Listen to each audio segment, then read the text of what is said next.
మా నాన్న నాకు అధికారులు అంటే మీరు నమ్ముతారో లేదో నాకు తెలియదు. ఇది నేను శశిభూషణ్ గారికి చెప్పాను. మా నాన్న ఒక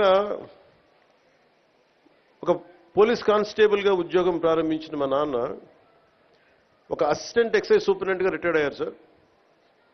ఇది ఆంధ్రప్రదేశ్ ప్రభుత్వం జీతాలతోటి బతికిన కుటుంబాలు మాయి.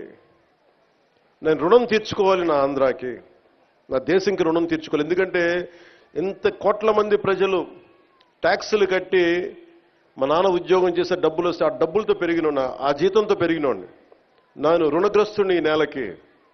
అందువల్ల ఎంపీడీఓ గారి మీద దాడి జరిగితే నేను ఒకటే అనుకున్నాను సార్,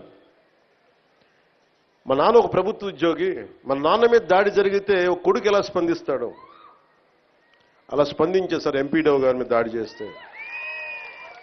దానికి ఓట్ల కోసం కాదు, దాంట్లో భవిష్యత్తు ఎలా ఉంటుందని నేను ఎప్పుడు పెట్టుకోలే.